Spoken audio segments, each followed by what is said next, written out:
हाय दोस्तों, मेरा नाम मोहित है और आप देख रहे हैं मेरा चैनल मोहित डिकोड। तो अब हम बात करेंगे फंक्शन को आप कैसे यूज कर सकते हो पाइथन के अंदर, कैसे आप फंक्शन को क्रिएट कर सकते हो, फंक्शन को आप कैसे मैनेज कर सकते हो। ये सब चीज हम डिटेल में जानने वाले हैं आज के लेक्चर में। और ये मेरी पाइथन की फुल प्लेलिस्ट है, इसका यूआरएल आपको डिस्क्रिप्शन में मिल जाएगा, वहां जाके आप चेकआउट करें और पूरी प्लेलिस्ट को देख सकते हैं। सबसे पहले बात करते हैं फंक्शन होता क्या है। फंक्शन एक ब्लॉक ऑफ स्टेटमेंट होती है या फिर बोलो ब्लॉक ऑफ कोड होता है जो स्पेसिफिक टास्क परफॉर्म करने के लिए बना होता है। फंक्शन आपने मेरे मुंह से कई बार सुना होगा मेरे प्रीवियस लेक्चर्स में कि फंक्शन क्या होता है, फंक्शन ये होता है, फंक्शन को आप ऐसे भी लिख सकते हो, प्रिंट भी एक फंक्शन है, लेंथ निकालना भी एक फंक्शन है। बहुत सारे फंक्शन होते हैं जो मैंने प्री डिफाइन आपको बहुत सारे बताए हुए हैं। तो ये तो थे प्री डिफाइन फंक्शन जो पाइथन के अंदर बिल्ट इन होते हैं। तो आज जो हम बात करने वाले हैं वो फंक्शन जो हम खुद बनाएंगे, जिसको कस्टम फंक्शन बोलते हैं।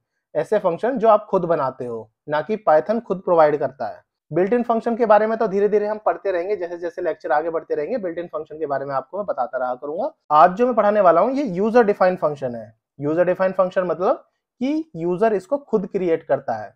उस फंक्शन के बारे में आज हम पढ़ने वाले हैं। डेफिनेशन की बात करें फंक्शन की तो मैंने ऑलरेडी आपको बता रखा है, ये specific block of statement code होता है जो परफॉर्म करता है एक स्पेसिफिक टास्क। मतलब एक टास्क परफॉर्म करने के लिए एक फंक्शन बनाया जाता है, ये समझ लो। वैसे तो मल्टीपल टास्क परफॉर्म करने के लिए भी एक फंक्शन बना सकते हैं, पर फंक्शन इस कंडीशन में समझ लो कि एक स्पेसिफिक ब्लॉक ऑफ स्टेटमेंट है जो स्पेसिफिक टास्क के लिए आपने लिखी है। ठीक है, मैं एक एग्जांपल के थ्रू समझाता हूँ, आपको अच्छे से समझ आ जाएगा। फॉर एग्जांपल एक num1 रख लिया, num1 में मैंने एक वैल्यू रख ली 10, एक लिया num2, इसकी वैल्यू रख ली 20 और मैंने करा sum is equal to num1 plus num2 और यहाँ पे मैं कर लेता हूँ प्रिंट। जैसे मैं प्रिंट करता हूँ द सम इज, इस टाइप से सम करके प्रिंट कर लेता हूँ और इस कोड को रन करता हूँ। जब मैं इस कोड को रन करता हूँ द सम इज 30, इसको बोलते हैं ब्लॉक ऑफ कोड। अब मानो ये ब्लॉक ऑफ कोड आपको इस फाइल में यूज कर रहे हो, function dot P Y python file, इस फंक्शन में यूज कर रहे हो। बाई चांस आपको ये दूसरी किसी फाइल में भी यूज करना होता यही ब्लॉक ऑफ कोड, तो उसके लिए आपको फंक्शन की जरूरत पड़ती। एक कोड और ले लेता हूँ इस टाइप से ही और इसको मैं यहाँ लिख देता हूँ। इसमें वैल्यू क्या करता हूँ, इसमें 10 की जगह 1 रख देता हूँ, इसमें 2 रख देता हूँ। ठीक है, the sum the second sum लिख देता हूँ, यहाँ पे लिख देता हूँ फर्स्ट। ओके, अब देखो मैं रन करता हूँ तो देखो the first some is 30 and second some is 3। तो ये एक ही स्टेटमेंट में आपने 2 बार रिपीटेशन ऑफ कोड लिखा। देखो रिपीट तो कर रहे हो, सेम कोड को आप रिपीट कर रहे हो और 2 बार रिपीट कर रहे हो। तो ये जो होता है ये बैड प्रैक्टिस होती है। डेवलपमेंट पॉइंट ऑफ व्यू से बात करें तो ये एक गुड प्रैक्टिस नहीं है कोड लिखने की, इसीलिए आपको फंक्शन यूज करना है। अभी क्या करता हूँ, देखो मैं इसको अभी के लिए यहाँ कमेंट कर देता हूँ और अब मैं क्या करता हूँ, एक फंक्शन के थ्रू आपको बताता हूँ ये कैसे बनेगा। इसको यहाँ से लिखते हैं। देखो फंक्शन लिखने के लिए सबसे पहले आपको डेफ लिखना पड़ेगा। डेफ का मतलब समझ लो एक डेफिनेशन। फंक्शन को आप डिफाइन कर रहे हो, फंक्शन को डिफाइन करना पड़ेगा फंक्शन लिखने से पहले, तो उसकी शॉर्ट फॉर्म है डेफ। डेफ लिखोगे और एक फंक्शन का नाम लिखो। आपको फंक्शन का नाम, फॉर एग्जांपल आपने सम करके एक फंक्शन का नाम लिखा है, ऐसे भी लिख सकते हो सम टू नंबर्स, जो मर्जी आपको लगे पर मीनिंगफुल नाम हो। सम करके मैंने एक लिख लिया ये। इसके बाद मुझे लिखना है, देखो ये कॉलन लिखा है। अब ये पूरा पूरा फॉर्मेट है फंक्शन लिखने का। पहले फंक्शन की डेफिनेशन लिखी, फिर ये सम लिखा और उसके बाद आपने ये कॉलन लगा दिया। अब क्या करते हो, पहले आप लिखते हो num1 इज इक्वल टू 10, ठीक है, और एक लिखते हो num2 इज इक्वल टू 20। अब करो यहाँ पे आपको प्रिंट। आप जैसे प्रिंट करोगे num1 प्लस num2, इस टाइप से आप प्रिंट करोगे। या तो आप ले लो एक और सम करके, सम is equal to num1 num2, तो ये सम उठाओ यहाँ से और num1 num2 की जगह सम रिप्लेस कर दो। अब जो भी ऊपर फंक्शन था अब इसको करना पड़ेगा कॉल। देखो अभी फंक्शन आपने सिर्फ डिफाइन करा है, अब फंक्शन को आपको कॉल करना है। देखो अब मैं यहाँ से फंक्शन को कॉल करता हूँ। डिफाइन कर लिया, अब कॉल कर लिया। देखो डिफाइन करने के लिए ये लिखा, कॉल करने के लिए सिंपल आपने फंक्शन लिख दिया। सिंपल ऐसे लिख सकते थे और इसके बाद प्रिंट करके लिख दो, ये तो आपके ऊपर है, इसमें आप कुछ भी लिख सकते हो। ये एंड करके मैंने झूठे को लिख दिया, एंड ऑफ फंक्शन कॉल, इतना टाइप से लिख दिया। अब मैं क्या करता हूँ, इस फंक्शन को दोबारा चला के दिखाता हूँ। जैसे मैं चलाता हूँ तो देखो ये आ जाएगा सम is 30 end of the function call. तो आप कहोगे, अब आपके मन में एक सवाल आ रहा होगा, हमने नॉर्मल स्टेटमेंट में 4 लाइन लगाई और इस स्टेटमेंट में आपने 6 लाइन लगाई, तो फंक्शन से अच्छा तो हम नॉर्मल लिख लेते, कम से कम लाइन यूज होती। देखो इसमें दो ड्रॉबैक है, अगर इस फंक्शन को आपको मल्टीपल जगह कॉल करना हो, फॉर एग्जांपल आपको सम एक बार, दो बार, तीन बार, चार बार, पांच बार, ये चार बार इस टाइप से आपको कॉल करना है, तो चार बार आपने फंक्शन को कॉल कर दिया। याद रखना फंक्शन तो बन गया एक बार, कॉल आप कितनी बार भी कर सकते हो, बनाएंगे एक बार। अब जैसे चार बार आपने कॉल किया तो आपको चार बार आपको फंक्शन की वैल्यू मिल गई। वही इसी केस में अगर आपको चार बार करना होता तो यही चारों लाइन चार बार लिखनी पड़ती। तो ये हो गया फंक्शन का एक बेनिफिट। ये तो रही बात स्टैटिक की। अब देखो ये स्टैटिक फंक्शन बोले तो ये बोलो तो फंक्शन विदाउट पैरामीटर। अब ये मैंने पैरामीटर तो नहीं सिखाया ना अभी आपको मैंने आपको फंक्शन को डिफाइन कराया और फंक्शन को कॉलिंग करनी सिखाई। अब फंक्शन को विद पैरामीटर कैसे कॉल करोगे, ये विदाउट पैरामीटर था, विद पैरामीटर। अभी तो नंबर 1 और नंबर 2 मैंने स्टैटिक दे दिए थे, नंबर 1 को 10 दे दिया, नंबर 2 को 20 दे दिया था। ऐसे थोड़ी करना होता है स्टैटिक, हमें तो जो यूजर दे, जैसे कि मैंने आपको बताया था इस कंडीशन में और इस कंडीशन में, इसमें जहां 10 और 20 थी, दोनों कंडीशन अलग अलग है, नंबर 1 नंबर 2, इसमें 1 2 है, इसमें 10 और 20 है, तो इन दोनों के आउटपुट अलग अलग आ रहे थे। इसी टाइप से हमें फंक्शन में भी चाहिए, वो कैसे करोगे, उसके लिए क्या होता है अभी बता देता हूँ। इसको पहले हटा दो, इन चार को एक ही बार रख लेते हैं। अब क्या करते हैं, यहाँ से दो चीज हटा देते हैं। अभी क्या करते हैं, यहाँ से ये सब चीज हटा देते हैं। अभी इसमें एक इसको बोलते हैं, देखो फंक्शन के अंदर जहां मैं फंक्शन कॉल कर रहा हूँ उसको बोलते हैं आर्गुमेंट। यहाँ लिखो 10 और 20, मैंने यहाँ दो आर्गुमेंट लिख दिए, याद रखना इनकी वर्ड याद रखना, आर्गुमेंट। अब ये आर्गुमेंट इस जहां से फंक्शन हमने कॉल किया है और जहां से हमने डिफाइन किया है, ये आर्गुमेंट वहां पे पास किए जाएंगे। तो वो आर्गुमेंट पास किए किस नाम से कर लिए मैंने, ए और बी नाम से। ये जो आर्गुमेंट थे ऊपर हमने पास कर लिए। अब ए का मतलब हो गया 10 और बी का मतलब हो गया 20, और ए और बी जो है अब ये बन गए पैरामीटर। ये आर्गुमेंट है, ये पैरामीटर है, पैरामीटर आर्गुमेंट से कनेक्ट होते हैं, ये भी याद रखना। अब क्या करता हूं मैं, यहाँ पे कर सकता हूं a प्लस बी। अब मैं ऐसे करूंगा और अब मैं इसको चला के दिखाता हूं आपको। तो सिंपल a प्लस बी का मतलब क्या हो गया, 10 प्लस 20। अब मैं चला के दिखाता हूं तो आपको मिलेगा द सम इज 30। तो ठीक है, अब क्या है, अब आपके पास बहुत ही ज्यादा अच्छी चीज हो गई। अब आपके पास पैरामीटर है तो आप इसको 1 और 2 भी लिख सकते हो, यहाँ पे चाहते तो 10 और 5 भी लिख सकते थे। अब ये तीन बार आपने फंक्शन को कॉल कर लिया विद डिफरेंट डिफरेंट आर्गुमेंट। पर पैरामीटर, ये पैरामीटर आर्गुमेंट से कनेक्टेड होते हैं, एक बार इस आर्गुमेंट से कनेक्ट होंगे, एक बार इस आर्गुमेंट से कनेक्ट होंगे, एक बार इस आर्गुमेंट से कनेक्ट होंगे। अब जैसे मैं इसको प्रिंट करता हूं, देखो तीन बार डिफरेंट डिफरेंट वैल्यू आई, द सम इज 30, 3 एंड 15। तो ये सब चीज जो आप इतनी बड़ी बड़ी लाइनों में कर रहे थे, ये आपने इजिली फंक्शन के थ्रू आपने कर ली विद पैरामीटर। आप चाहते तो ऐसे भी लिख सकते थे, add is equal to A plus B, इतना लिखते, ऐड को यहाँ लिखते और यहाँ से ऐड यहाँ पे दिखा देते। तो इस टाइप से भी लिखते तो सेम ही आता है, 33 15 33 15। जिस हिसाब से आप इनपुट दोगे उस हिसाब से आपको आउटपुट मिलेगा। यही एक फंक्शन का बेनिफिट है।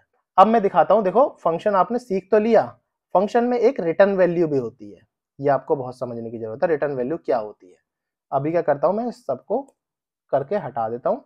अब एक क्लीन कोड से समझाता हूँ। देखो रिटर्न वैल्यू समझना भी उतना ही जरूरी है जितना आपको फंक्शन समझ आ गया होगा। अब मानो एक डेफ करके मैंने एक फंक्शन डिफाइन कर रहा हूँ जिसका नाम है सम रख रहा हूँ, और a और b इसका पैरामीटर्स, और ये कॉलन लगाना ना भूलें। और इसके बाद मैं लिखता हूँ रिटर्न, रिटर्न में a प्लस बी लिख देता हूँ, ठीक है। और अब क्या करता हूँ मैं, यहाँ पे लिखता हूँ add is equal to some 1 और 5, ठीक है। और यहाँ पे कर देता हूँ मैं प्रिंट करके ऐड। अब बताओ क्या आएगा। अब जैसे मैं इस फंक्शन को रन करूंगा तो आपको मिलेगा 6 वैल्यू, तो 1 और 5 6 वैल्यू हो गई रिटर्न। अब आप कहोगे जो मैंने पिछली बार करा था, मैं इसको कॉपी कर लेता हूँ और इसको रिवर्ट करके दिखाता हूँ आपको। अब जो मैंने इस केस में किया था, अब मैं क्या करता हूँ, इसको इसके नीचे लिख लेता हूँ, ठीक है। आपको मैं रिटर्न करके दिखाता हूँ और इसके नीचे लिख देता हूँ, इसको कर देता हूँ अब मैं कमेंटेड। कमेंट करने के बाद अब मैं बताता हूँ, देखो मैंने सम करा ए और बी, सेम सम करा, सम में आर्गुमेंट दिए, इसमें आर्गुमेंट दिए, ऊपर इस पैरामीटर ने इस आर्गुमेंट से कनेक्ट कर लिए, रिटर्न में हमें, अब समझ लो रिटर्न का मतलब है, रिटर्न एक रिजर्व कीवर्ड है पाइथन में, जो भी आप पैरामीटर ऊपर से मिलते हैं उनको रिटर्न कर देता है। जो भी परफॉर्म करा लो, एडिशन करा लो, सब्ट्रैक्शन करा लो। एडिशन तो बहुत सिंपल चीज है, बहुत कॉम्प्लिकेटेड लॉजिक होते हैं, अभी तो मैंने सिर्फ एडिशन करके दिखाया आपको। तो ये एडिशन करा के इसने मुझे चीजें रिटर्न कर दी। रिटर्न से मैं क्या करूँ, अब मेरे को रिटर्न मिल गई, तो मैं इस रिटर्न वैल्यू को किसी में भी ऐड करके वो आपको प्रिंट करके दिखा सकता हूँ। जैसे अपने प्रिंट करी थी ना इसके पहले, यहाँ पे प्रिंट कराया था मैंने, टैब मारो और यहाँ पे लिखो प्रिंट। प्रिंट करके जो मैंने लिखा था a प्लस बी ऐसे लिखा था, ठीक है। और अब मैं इसको चला के दिखाता हूँ। अब जैसे चलेगा नहीं क्योंकि मैंने रिटर्न लिखा हुआ है, इसको हटा देता हूँ, फिर चला के दिखाता हूँ, तो आपको मिलेगा देखो 6। अब इसको नहीं मिलेगा, अब ऐड पे कुछ नहीं मिलेगा, नन, क्योंकि अब आपने कुछ रिटर्न नहीं कराया। तो रिटर्न का मतलब समझ गए, जब आप रिटर्न कराते हो उसको आप यूज कर सकते हो, जो आप रिटर्न नहीं करा सकते उसी के अंदर आपको प्रिंट कराना पड़ेगा। तो इस तरीके से समझ लो। तो आप फंक्शन को रिटर्न के साथ समझना भी उतना ही जरूरी है जितना विदाउट रिटर्न समझना जरूरी है। अभी क्या करता हूँ, थोड़ा सा कंफ्यूजन आ रहा होगा, उस कंफ्यूजन को आपको रिजॉल्व करके दिखाता हूँ। देखो एक फंक्शन बनाता हूँ डेफ, बहुत ही सिंपल फंक्शन बनाऊंगा, प्रिंट हेलो करके एक बनाता हूँ फंक्शन, और इसके अंदर प्रिंट कराता हूँ हेलो वर्ल्ड, और इसके बाद मैं एंटर करता हूँ और यहाँ पे लिखता हूँ ये सीधा प्रिंट हेलो, यहाँ पे लिखा प्रिंट हेलो, और इसके अंदर सीधा चला देता हूँ। अब मैं इसको चलाऊंगा, अब ध्यान से देखना क्या आउटपुट आएगा। देखो हेलो वर्ल्ड आउटपुट आ गया, वो भी यहाँ से आउटपुट आ गया। अभी मैंने इसमें कुछ रिटर्न नहीं कराया था, मैं क्या करता हूँ अब ना इसको आउटपुट यहाँ से इसका एक आउटपुट पे ले लेता हूँ। आउटपुट लिया, output is equal to print hello लिख दिया, प्रिंट करा लेता हूँ आउटपुट को। अब देखना अब आउटपुट में क्या आएगा, अब आउटपुट पे आया नन, क्योंकि जब तक आप रिटर्न नहीं कराओगे यहाँ से इस आउटपुट को कुछ नहीं मिलेगा। इस आउटपुट को लेने के लिए आपको कुछ रिटर्न कराना पड़ेगा फंक्शन में, ये आपको पता होना चाहिए। अब लास्ट टॉपिक बचता है डिफॉल्ट पैरामीटर्स। इसको समझने की बहुत जरूरत है। डिफॉल्ट पैरामीटर काफी यूज होता है बड़े बड़े प्रोजेक्ट्स में। मैं सबसे नीचे आता हूँ, यहाँ समझाता हूँ आपको। मैं ऊपर के सारी चीजें हटा नहीं रहा, जो आपको मैं गिटहब पे पुश करूंगा कोड, वहां से आप चेकआउट कर सकते हैं, बस अनकमेंट करना है कोड को। अब मैं समझाता हूँ कि डिफॉल्ट पैरामीटर के साथ आप कैसे यूज कर सकते हो। तो पहले फंक्शन को डिफाइन करो, मल्टीप्लाई करके फंक्शन का नाम रखा, और इस फंक्शन के अंदर दो पैरामीटर ले लिए ए और बी, और कॉलन लगा दिया, सिंपल कॉलन लगाया। अब क्या करा आपने, यहाँ पे लिखा प्रिंट। प्रिंट के अंदर आपने this product is A into B लिख दिया, और यहाँ पे करा दिया रिटर्न। रिटर्न में ए इंटू बी रिटर्न करा दिया, ठीक है। अब इसको आप कॉल कर लेते हो, मल्टीप्लाई को इस टाइप से यहाँ जाते हो और यहाँ पे कॉल कर लेते हो, 10 और 20 मल्टीप्लाई करते हो, ठीक है। अब इसका आउटपुट क्या आएगा, देखो एक इसका आउटपुट आएगा ये सीधा प्रिंट, इसको आपको मिल जाएगा, इसमें सीधा आपको प्रिंट मिल गया, द प्रोडक्ट इज 200, ठीक है। आप कहोगे इसमें एक चीज और कर दो, आउटपुट लिखो, यहाँ पे आउटपुट लिखो, मल्टीपल लिखो, और यहाँ पे प्रिंट लिख के आउटपुट दिखा दो। अब मैं ये चलाता हूँ तो आपको दोनों केस में मिल गया। अब दोनों केस में कैसे मिला, आपको कंफ्यूजन नहीं होना चाहिए बिल्कुल भी। अब यहाँ पे मैंने रिटर्न भी कराया है, यहाँ से मैंने रिटर्न कराया है, तो आपको इस प्रिंट में भी रिटर्न करके एक वैल्यू मिल गई है। अब जो मेरे को बेसिक समझाने का मतलब ये था कि डिफॉल्ट पैरामीटर कैसे लेंगे। अब मानो मैं इस मल्टीप्लाई में कुछ नहीं देता, मेरे को ये समझाना है। यहाँ से मैंने आपको कुछ आर्गुमेंट पास नहीं कर रहा हूँ, तो कुछ इशू आएगा, ठीक है, चला के देख लेते हैं इशू आएगा कि नहीं। वो 2 आर्गुमेंट मिसिंग बता रहा है। इस इशू को रिजोल्व करने के लिए आपको डिफॉल्ट पैरामीटर की जरूरत पड़ेगी। वो कैसे बोलती है, ऊपर जो आपने पैरामीटर है, इस पैरामीटर इज इक्वल टू यहाँ पे 1 रख लो, और b इज इक्वल टू यहाँ पे 2 रख लो। ये आपके डिफॉल्ट पैरामीटर हो गए, मतलब कोई आपको यहाँ से पैरामीटर सेंड नहीं होगा तो आपको कुछ एरर नहीं आएगा।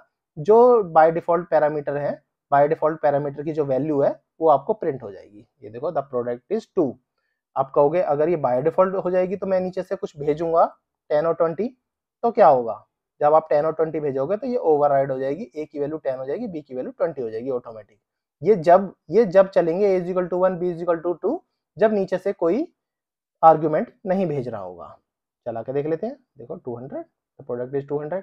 अभी तो नहीं समझ आ रहा होगा आपको, बट बड़े बड़े प्रोजेक्ट में आपको समझ आएगा कि इसकी कितनी अहमियत है। फॉर एग्जांपल जैसे आप लॉगिन करते हो किसी एप्लीकेशन में, तो वेलकम गेस्ट बताता है ना, वेलकम गेस्ट, लॉगिन करने के बाद बता देता है आपका नाम वेलकम मोहित। जो गेस्ट है ना वो डिफॉल्ट पैरामीटर सेट है, इसलिए वो हर किसी को गेस्ट बताता है जब तक वो लॉगिन नहीं कर लेता। ये प्रैक्टिकल एग्जांपल है, आगे चल के बहुत यूज होगा डिफॉल्ट पैरामीटर, इसलिए आपको याद होना चाहिए। तो आई होप फंक्शन आपको अच्छे से समझ आ गए होंगे। कोई भी इशू आ रहा हो, कोई भी प्रॉब्लम आ रही है, तो मेरे को कमेंट बॉक्स में लिखें, मैं सबका रिप्लाई करता हूँ। अभी के लिए इतना ही, फिर मिलते हैं नेक्स्ट लेक्चर में, तब तक के लिए थैंक्स फॉर ज्वाइनिंग।